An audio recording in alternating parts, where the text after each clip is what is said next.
Mota yefuneral parlor inonzi Claremont yabatwa yakasenga kufini vanhu vachiti zvimwe vanhu vari kuenda kurufu asi ranga riri empty rakasenga zvinodhaka. Vanga vatori neburial order yakanzi Patience Muka vachitoenda kunoviga kunotone. Welcome back to your channel. Please don't forget to like and subscribe. Vanhu ava vari kunze vabatirwa kuLundi asi muridzi weClaremont funeral iyi arinzi haasi involved munyaya yacho zvachose. He is not part of this. He runs his business in a very professional way and vakatombobatsirana neGreat Hope kuendesa mabodies kuZimbabwe. So kuri kunzi Zeki ndo yazobata macriminal aya and izvi zvakanakira kuti hapana munhu achadzokorora kuita zvinhu zvakadai. Asika zvinosiya mubvunzo wekuti ko mangani makofini akadarika vanhu vachienda kunoviga vanhu vasinga exist, asi hazvina here border control mukati varega seiko chituna chisiri chituna chichidarika asi hapavhurwi makofini here paya. Zvinombonyatsofamba sei guys? Vanoziva tibatsirei. Vamwe vari kuti aiwa makofini haavhurwe guys paborder vanongoshanda nemapepa. So apa kutobatirwa kuno wangoitawo munyama angosangana nemaofisa ekusowe chaiwo anofemerwa. Zvakaoma guys, tiri kuti say no kuzvinhu zvinodhaka. Ivo vari kutongouya nawo zvinobvepiko zvinhu izvi kwazvinogadzirwa?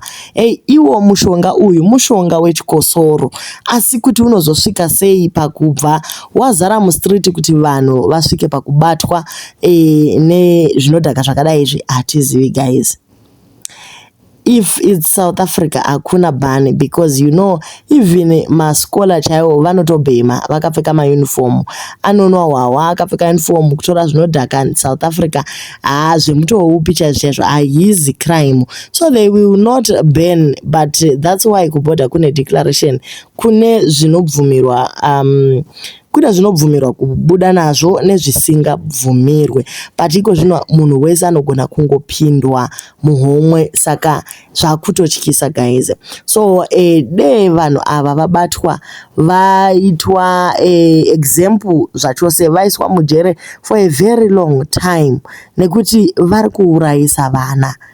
Zvinhu izvi kuri kutonzi ukatanga kumwa masirapu aya ekukosora aya unobva wabatwa zvokuti chero anobatwa nembanje anosara pasi.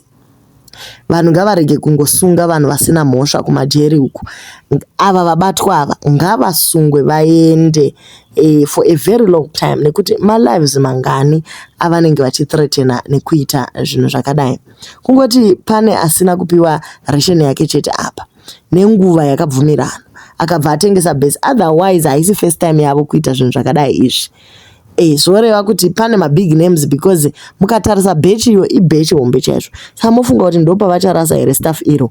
As we speak pane akutopusha staff iro riri. So in as much as coffin risingavhurwe zvekumhanya, apa panotoratidza kuti paita mutengesi. Zvakaoma hazvo, asi tiri kufarira kuti mutengesi uyu kauyu aita zvakanaka. Zvinoshamisa guys kuti how did they get cleared at the border pahealth port paya vaclear vachiti munei. Zvakaoma. Akanyora burial order wacho ndiani? So zvinoreva kuti pane vanhu vakawanda vanofanira kudzingwa basa, kubva Hamenozimura kana kuti inoichii, vanoziva zvakaitika apa. Iwe unogona kuona kuti bepa iri rakabikwa hapana munhu anonzi Patience Muka or something like that. Hapana kana link, munhu anongori munhu ari mumhepo. Guys, zvimwe zvacho unotoona kuti pakaoma.